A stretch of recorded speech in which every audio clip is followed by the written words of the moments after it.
Want to set up a homestead but don't have the money on a very tight budget? Stick around and I'll tell you how.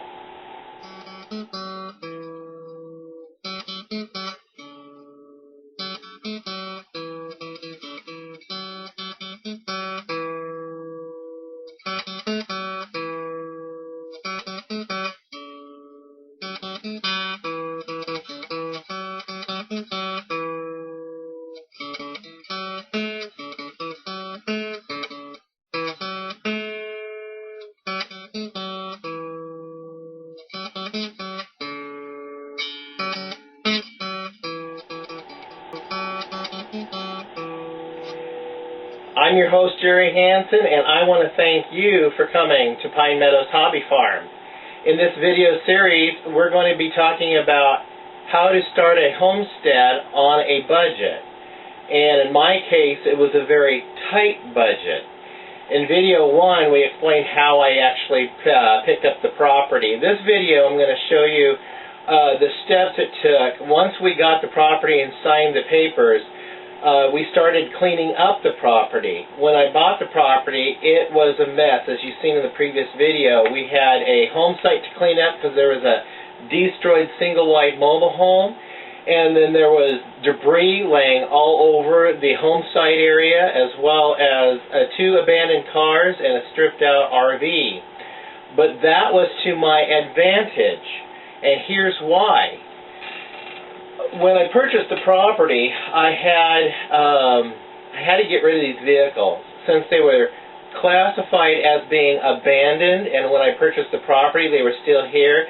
They became my possession, but I did not hold title to these vehicles. So the steps I had to take was I called a local recycler, metal recycler, that dealt with the sheriff's department and knew exactly how to deal with properties like this. So what they did is they notified our county sheriff's department. An officer came out, verified the titles, the VIN numbers on each vehicle to make sure that they weren't stolen, and then went ahead and facilitated a release for these vehicles. And then the recycle company brought their truck up and they took the vehicles away. They also brought a storage bin, or not a storage bin, but a dumpster bin, and in which I filled up with all the metal of the property. So I was able to get rid of all the mail. Well, the combination of all of that, I sent to the recyclers. They sent me a check. That check was big enough to buy a new front gate for the front of the driveway, gravel the driveway, and pay my first month's mortgage. So there's some value in a property that looks like a disaster. So you just have to be creative, and that's what these videos are for, is to help instruct you on thinking beyond what you see. Always look at the potential. Yeah, the property was choked full of weeds and thistles and debris, but over time, as you see in these videos, I cleaned it up. I brought a travel trailer over, and since the power was still on, I was able to plug into the existing power, and the well was still functioning, so I had water over here. Since I only lived a mile down the road at Acorn Acres, that's where my fifth wheel was parked, where we were living on our fifth wheel at that location at the time. So I just brought our camp trailer down here, set it up, and I had a place to facilities to use and cook my lunch and stuff and seek shelter in inclement weather. And I was able to clean the property up. It took me approximately 6 to 9 months, if I remember correctly, to actually get everything cleaned up. In the process of cleaning up the property, I also had to restore the septic system. Now let me explain something a little bit to you.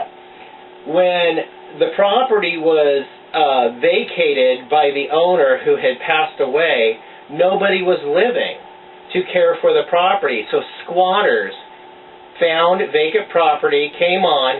They are the ones that destroyed and stripped the mobile home and also stripped all the valued material out of the RV, taking it all to the recyclers and getting their money for the metals that they had.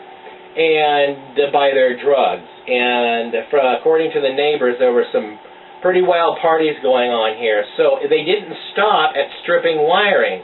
So what I found is they stripped the wiring clear down to the pump, the submersible pump in the septic tank. Now our septic system here is what they call a sand filter system. The sand filter system consists of a tank that collects the solids. The tank is in two sections. Half of it collects the solids and half of it collects the effluent.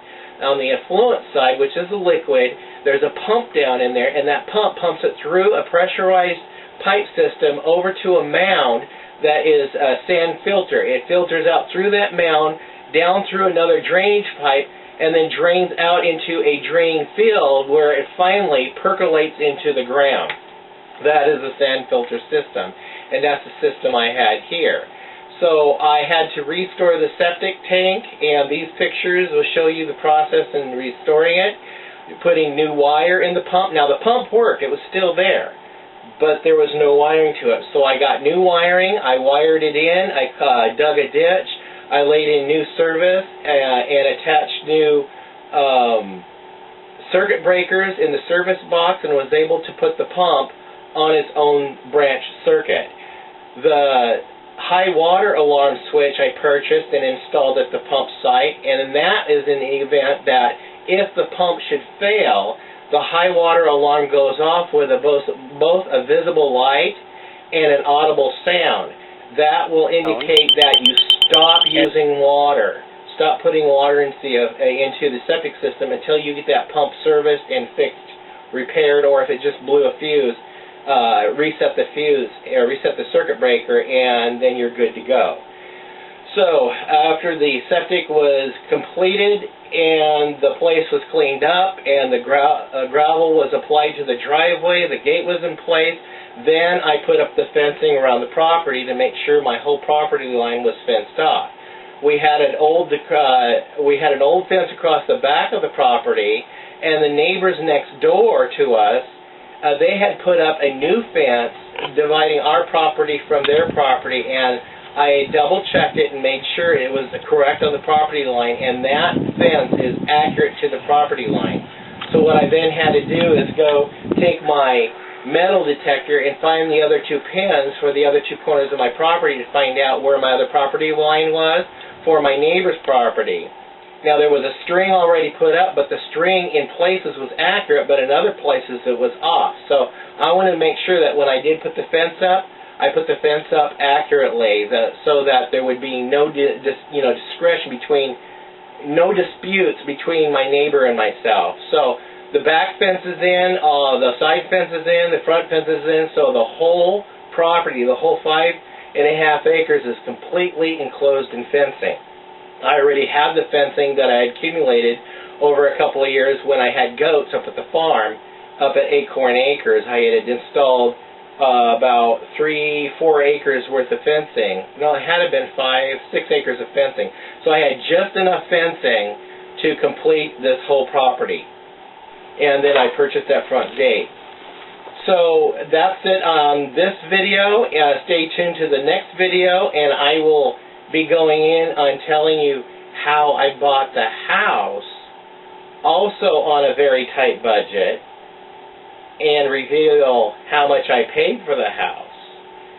So I'm your host, Jerry Hansen. I want to thank you for watching my channel. If you subscribe by clicking the subscribe button below, you'll be able to stay updated with new videos as I post them, and keeping you updated on the ongoing series on how to start a homestead on a tight budget. So I want to thank you for coming, and please come back again.